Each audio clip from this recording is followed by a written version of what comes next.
Na waziri wa ulinzi wa Marekani Pete Hegseth hakiri kwamba vita vinavyoendelea baina ya Marekani na Iran ama Israel na Iran havitokuwa vita vya muda mfupi.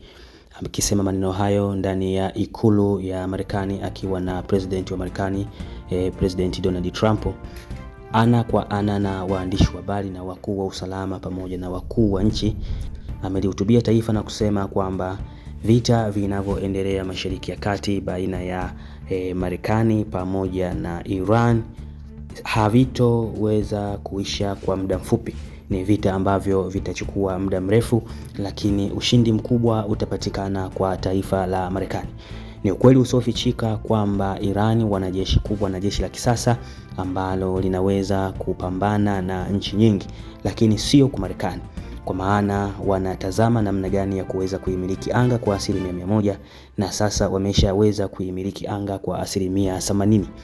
Na mara moja tu Marekani itaweza kuivamia Irani na kuondoa utawala wa Kiislamu ulioko pale na kuweka utawala mzuri wa kidemokrasia na wa kidiplomasia ambao utaweza kufungamana na mataifa yote duniani na kuweza kukaa vikao vizuri na Umoja wa Mataifa na kuwa nchi rafiki na watu wote duniani, na si kuwa na utawala uliokuwepo kwa sasa ambao ni utawala mbaya wa kinyanyasaji usiojali haki za binadamu na kuangalia binadamu wanataka nini au wananchi nini wanachokihitaji, kuwabana na kuwapeleka katika mazingira ambayo hawawezi kujikwamua kwa chochote, kuwafanya watu kama kijiji.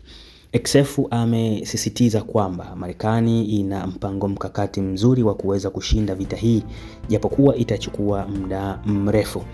Akizungumza hivyo na waandishi wa habari pamoja na wakuu wa nchi ndani ya White House ya Marekani, Peter Hegseth alisisitiza sana mara mbili kwamba Marekani itashinda vita. Marekani itashinda vita. Marekani inamalizia process chache kuweza kushinda vita hivi. Wakati Hegseth akilieleza hilo, maswali mengi wanayojiuliza wa Marekani wenyewe na mataifa mengi duniani wakiangalia mgogoro unaoendelea Mashariki ya Kati, wanatazama kwamba manuali za Marekani zimeteketea na kambi zote zilizopo Mashariki ya Kati tayari zimeshaangamizwa, na Donald Trump aliweza kutoa masaa 48 kufungua mpaka wa Hormuz, na masaa 48 yakapita na Iran hakuweza kufungua mpaka huo. Lakini pia Donald Trump akatoa siku 5 kama hataweza kufanya hivyo, Iran hawatoweza kufungua mpaka huo, basi kitawakuta kitu ambacho hawatokisahau katika maisha yao. Na hatimaye siku 5 tayari zimeshapita na mpaka huo haukufunguliwa, na Donald Trump ametoa siku 10 tena katika kusubiri ufunguzi wa mpaka wa Hormuz, na siku zinajongea bado siku 3 kufikia 10 days katika kukamilisha siku ambazo Donald Trump amezitoa juu ya Iran kufungua mpaka wa bahari wa Hormuz. Wakati yakiendelea hayo, tunaona pia nchini Yemen nao wameibuka na kuja na mashambulizi makubwa kuishambulia nchi ya Israeli, na wao wameingia vitani Yemen kwa mahususi. Ameingia vita hivi kinaga ubaga na kuitangazia dunia kwamba yeye ameingia vitani, yuko pamoja na Iran, wameungana na sasa ameingia katika vita bila kujificha. Wakati yakiendelea hayo yote, huku nchini Marekani wameonekana waandamanaji kila mji, kila jiji kumpinga Donald Trump na urais wake kwa maana ya kumkataa, lakini pia kupinga vita vinavyoendelea Mashariki ya Kati, lakini pia kuzuia kila kinachoendelea kufanyika na kuweka vipeperushi vya kumdhalilisha rais ama kumtukana rais ama kumkejeli rais, kutengeneza mabango na kupita nayo mitaani ya kumkejeli rais ama kumtukana rais ama kumvunjia heshima Donald Trump. Wakati ukiendelea mjadala ndani ya Marekani, huku kuna maandamano makubwa ya kumpinga rais.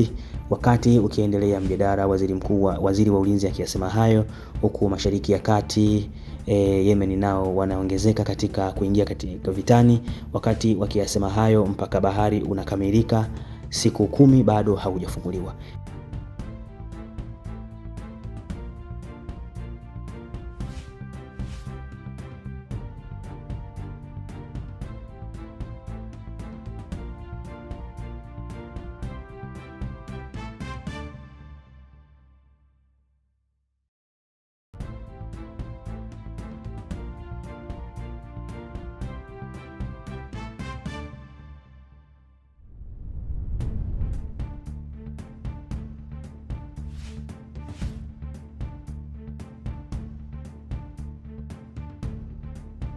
Nini unaona katika vita hivi? Ni nani anaweza kumaliza vita hivi? Je, Marekani au Iran?